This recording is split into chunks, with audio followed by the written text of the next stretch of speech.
और जो आवाज उठाता वो अहंकारी है।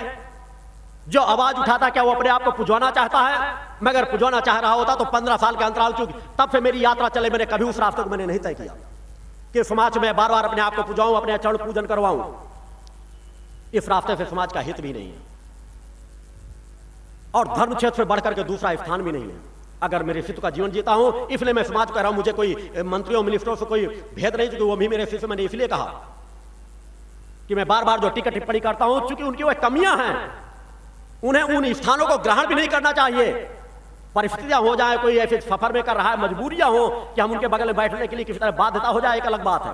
धर्म के किसी मंच में राजनेता और धर्म के व्यक्ति को एक साथ कभी बैठना नहीं चाहिए। मैं धर्म और राजनीति को जोड़ने की बात कह रहा हूं, मगर वह कि धर्म के मार्गदर्शन में राजनीति चले।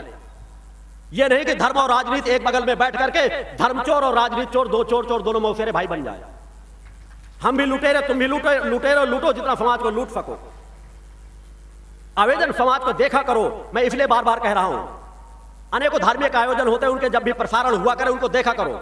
अभी एक प्रसारण कुछ समय पहले मैं देख रहा था, एक धार्मिक आयोजन चल रहा था, पूरे धर्माचार बड़े बड़े बुलाए गए थे, देश के कोने कोने के सब अलग अलग स्थानों पर सजे सवरे बैठे हुए थे। एक दूसरे पहले धर्म की वो क्रियाएं चली कि आपस में एक दूसरे की बड़ाई करते रहे, घंटों निकल गया, एक दूसरे का माल्यार्पण करते रहे, एक दूसरे की चाटुकारिता करते रहे। उनमें भी एक अध्यक्ष बनकर के बैठ गए कि हमारे महंतों के अध्यक्ष उनके संचालन में चल रहा है। थोड़ी देर बाद एक मुख्यमंत्री आया उद्घाटन करने के लिए। मुख्यमंत्री नजर आए, सभी धर्माचारों की गद्दियों से उछलने लगे, गद्दियां खिसक गई और दौड़ पड़े माला लेकर के। कितना थोथापन है, कितना उछलापन है, कितना उच्छृंखलता है। यह उनका हल्कापन नजर आता है कि एक मुख्यमंत्री आ गया, सब जितने धर्माचार है दौड़ पड़े उसके चरणों का रज पाने के लिए कि शायद मुख्यमंत्री की हमें नजदीकता मिल जाएगी तो हमें कुछ सहयोग मिल जाएगा, हमारे संस्थान बड़े अच्छे स्तर से बन जाएंगे। फर्क सिर्फ इतना है कि उनमें और मुझमें मैं इस तरह की भावना को पैर से ठोकर मारता हूं, आदर मान सम्मान करता हूं। मगर अगर मुख्यमंत्री भी आए तो चल करके यहां पर भक्ति भाव से आए, बैठे तो उसी भाव से बैठे। व्यवस्था हो जाती, सामाजिक कार्यकर्ता कोई आगे बैठना चाहते हैं उनको व्यवस्था यहां भी मेरे द्वारा दे दी जाती, मगर उन्हीं व्यवस्थाओं में क्योंकि समाज का कोई प्रशासनिक अधिकारी है उसको महत्व मिलना चाहिए। मगर महत्व कहां पे मिलना चाहिए? इस मंच में नहीं, भक्तों के समक्ष मिलना चाहिए, समाज के समक्ष मिलना चाहिए। अन्यथा वही हो रहा है कि सभी संकल्प लेते हैं कि हम समाज को सुधारेंगे, मगर कर क्या रहे हैं? ये समाज देखे समझे। मेरे द्वारा बार बार इंगित इसलिए नहीं किया क्योंकि तुमको सोचना ही पड़ेगा इन बिंदुओं पर, और इसलिए मैंने भक्ति मानव कल्याण संगठन का गठन किया है। मेरे द्वारा जो एक प्रवाह डाला जा रहा है, जगह जगह दुर्गा चालीसा का पाठ, हर घर में मां का ध्वज टंगे, सभी जाति धर्म संप्रदाय को एक भाव से लेकर चलने की बात में मेरे मुसलमान भी मेरे दीक्षित शिष्य यहीं पर बैठे हैं। मैं अगर चाहूं तुमको खड़ा करूं, मगर ये बार बार अगर मैं करने लग जाऊंगा इसको समाज समझ ले। कभी मेरे जन्म स्थान से जुड़े हुए भी मुस्लिम संप्रदाय के लोग मेरे दीक्षा प्राप्त है, मगर किसी को मैं धर्म बदलने की कभी बात नहीं करता। उनसे कह रहा हूं जो अच्छाइयां तुमको यहां मिलती है उनको भी स्वीकार किया करो, और अपने धर्म में भी जो तुम्हारी अच्छाइयां उनको भी बड़ी तीव्रता से उसी तरह स्वीकार करो।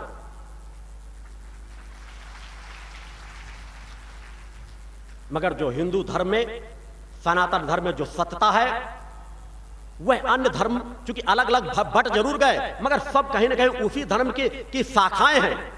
यदि हम गहराई में अतीत में जाएंगे और यदि वह कोई दूसरा धर्म उस तरह सत्यता रखता है तो मैंने तो समस्त धर्मों को चुनौती दी है। अहंकार के वशीभूत नहीं कि एक बार आए, यदि उनके पास कोई सत्यता निकल आई, मैं कह रहा हूं नाक रगड़ करके उनका सेवक बन जाऊंगा, उनका दास बन जाऊंगा। 5 साल का बच्चा भी मेरे साधनात्मक तप बल को पराजित कर देगा तो मैं उसका शिष्यत्व ग्रहण कर लूंगा, आजीवन उसकी गुलामी करूंगा।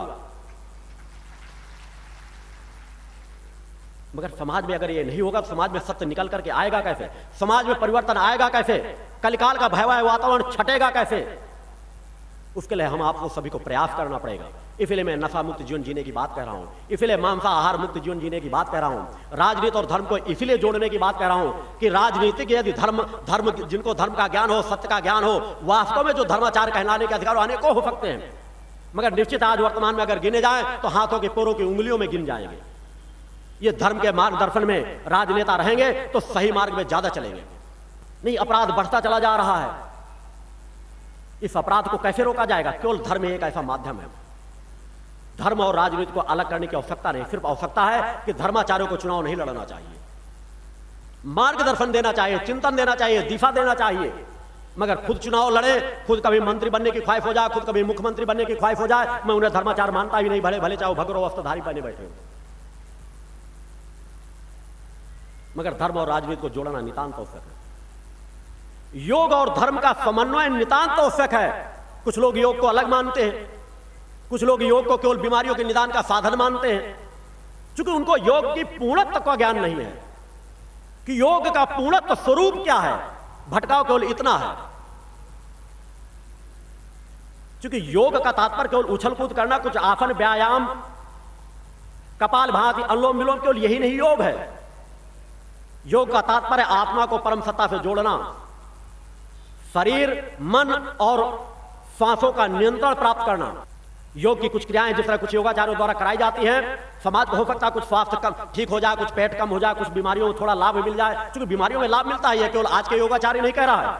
हमारे अतीत के ऋषि मुनियों ने हर आसनों का शोध केवल इसीलिए किया है, केवल अध्यात्म में बढ़ने के लिए नहीं किया गया था।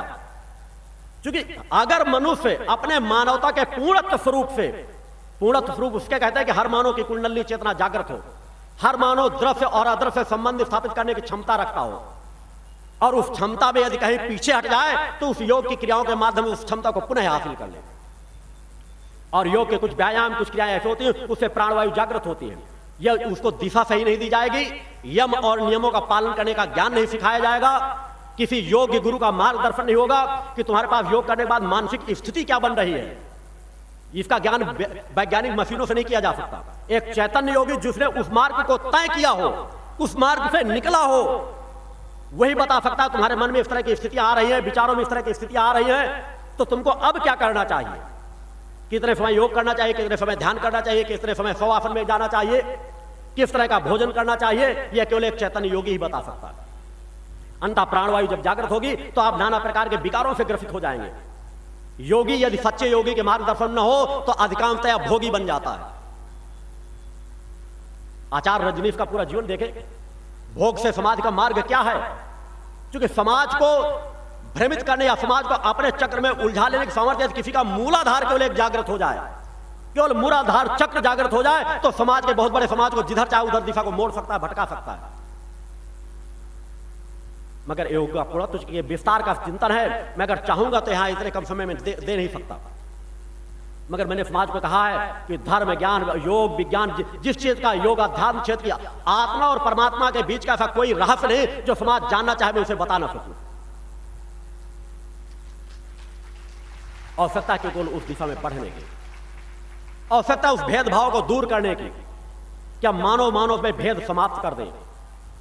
जो असंतुलन समाज में है, जब तक वह दूर नहीं होगा जब तक शांति आएगी नहीं।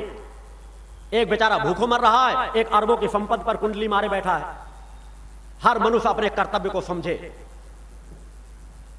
जो उसका जहां पर है वो केवल इसलिए जीवन नहीं कि हमारे लिए, अगर वो मानवता का पूर्ण स्वरूप हासिल कर ले तो उसे ज्ञान हो जाए कि मेरे पास धन संपदा आ रही है तो इसका उपयोग मुझे किस प्रकार करना चाहिए या किस प्रकार नहीं करना चाहिए। अगर वो धर्म के अगर खुद नहीं आता तो इसीलिए गुरुओं की शरण में जाने की बात कही गई है। मेरे द्वारा जो चिंतन दिया गया कि मनुष्य सर्वशक्तिमान है, मगर यदि उसे गुरुओं का मार्गदर्शन न मिले तो पशुओं और कीड़ों मकोड़ों से भी बदतर होता है। वह तो चलना भी नहीं सीख सकता। कीड़ों मकोड़ों को तो ज्ञान होता है कि अपने वंश परंपरा से, माता पिता से हट जाएं तो उसी तरह चलेंगे जिस तरह उनके कीड़े मकोड़े पशु चल रहे होते हैं। मगर एक मनुष्य का बच्चा यदि जंगलों के जानवरों के बीच पड़ जाए तो जानवरों की तरह चलने लगेगा। माता पिता भी गुरु होते हैं, जो मेरे पास द्वारा चिंतन दिया गया कि हम सब कुछ सीखते हैं केवल गुरु परंपरा के माध्यम से, और गुरु से हमें ऊर्जा मिल पाए इसके लिए हमारे अंदर शिष्यत्व आना नितांत आवश्यक है। यदि गहराई में जल है धरती के नीचे तो हम वहां खोदेंगे तो पानी निश्चित रूप से मिल जाएगा। हमारे अंदर शिष्यत्व आए, हमारे अंदर वह भाव पक्ष आए, हमें सदगुरु की प्राप्ति निश्चित रूप से हो जाएगी। अगर जीवन में हम भटकाव का खुद जीवन जी रहे हैं, दिन भर खुद अनीति अन्याय अधर्म करते हैं, थोड़ी देर के लिए पूजा पाठ करते हैं और सोचे हमें सदगुरु की प्राप्ति हो जाए, तो कभी नहीं प्राप्त हो सकती। अतः भटकाओं का जीवन छोड़ दो, सदमार्ग में चलो, अच्छाइयों को अपने अंदर धारण करो। क्योंकि सदैव याद रखो, हम बदलेंगे जग बदलेगा। इस बात को, दो शब्दों को सदैव याद रखो। यदि वास्तव में कलिकाल को बदलना चाहते हैं तो सबसे पहले हमें अपने आप को बदलना पड़ेगा, तभी यह समाज बदल सकेगा। अन्यथा आज का वर्तमान समाज भटक रहा है, वर्तमान समाज ठगा जा रहा है, लूटा जा रहा है।